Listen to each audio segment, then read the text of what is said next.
to tell you a bit about who I am. I'm Alice and I'm a naturopath and nutritional therapist. I started my working life as a nurse, and once I qualified, I specialised in diabetes and then became a diabetic specialist nurse. So during my time on the wards, both at Charing Cross and St Thomas's, I worked with a lot of people who suffered from complications of diabetes. That included gangrene, amputations, retinopathy, so trouble with eyesight, and issues with kidney failure and having to have dialysis. And so once I started working as a nutritional therapist, I realised that that's my real passion, is to try and reduce the complications, reduce the possibility of people getting the complications of diabetes. And people can do that. It's something that's actually really achievable. So I help men and women, busy men and women who are tired and lacking motivation to help themselves with their health. Because that's what diabetes does to you.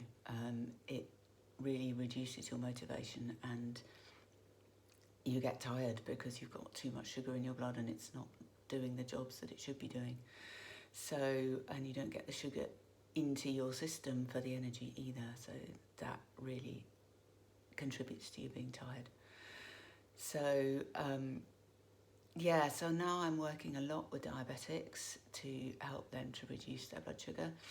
I've produced an ebook which is really about changing simple things within your life, trying to develop new habits around water, the fats you eat, the number of vegetables you eat and the type of vegetables you eat, the carbohydrates you eat and when you eat them, and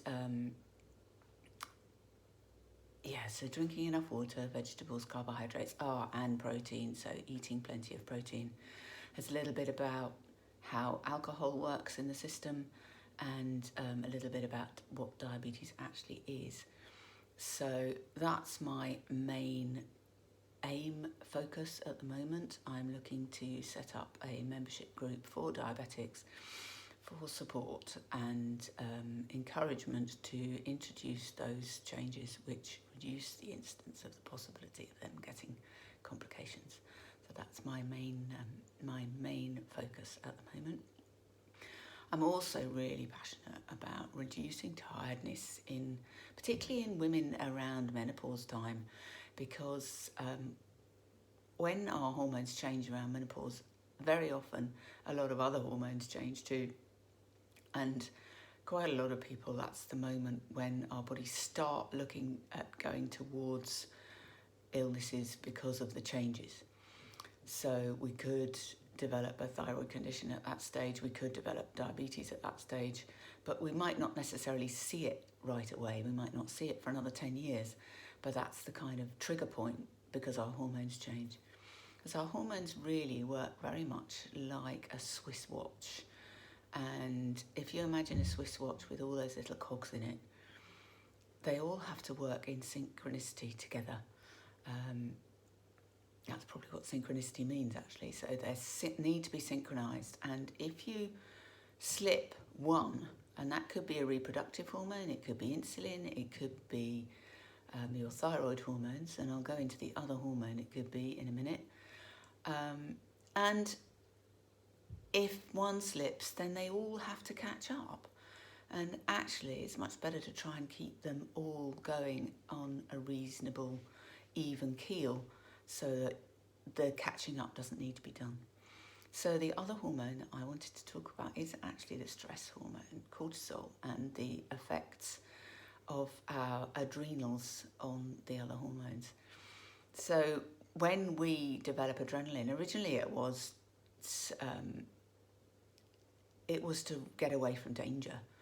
And we would, in order to get away from danger, we would use up that stress hormone. We would use up the sugar it forces out of the muscles and creates in the liver for us to run away. And these days we just don't use it up. So it's an interesting one, because actually what we're doing is we're producing we're producing sugar in the liver, and we're taking sugar out of our muscles from storage. And actually, that's pretty much the same as having a sugary snack.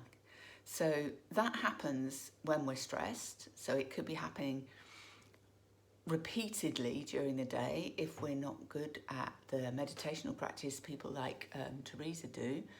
And it happens when we drink coffee, and it happens when our blood sugar gets low. So that morning slump, actually, or that afternoon slump, is very often because our blood sugar's low, and then we crave sugar. And actually, the way to counterbalance that is to eat enough protein and fibre during the day. But protein really is our friend when it comes to sugar cravings.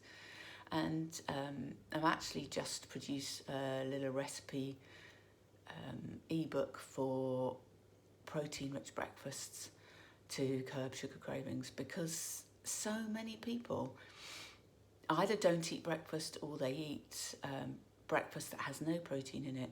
So they'll have a piece of toast and jam or toast and marmalade, they'll have a bowl of cereal, and actually what happens then is our blood sugars are spiked.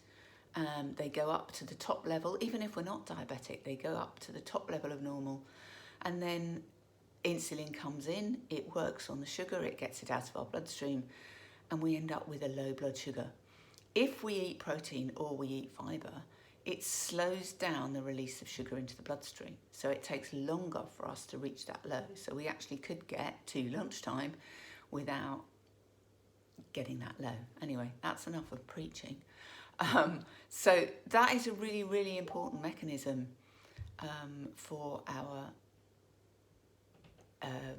sugar metabolism, and it's a really significant part of looking after ourselves. It's actually eating protein for breakfast. It's a really significant part of looking after ourselves. So just have to think about that one. Whether you eat protein for breakfast, do you eat protein for lunch? And most of us eat protein for supper, but the tendency at this time of year is people go for soup, and very often they'll have soup and bread, but there'll be no protein there. So just think about maybe having a slice of ham or a bit of cheese or a handful of nuts after you've had your soup, or putting some lentils in your soup or some beans or something that gives you some protein at lunchtime, so that you slow down the release of sugar. So I think that's enough from me. I'm Alice, I'm Help Me Healthy Nutrition, and I support people to get back in control of their blood sugars.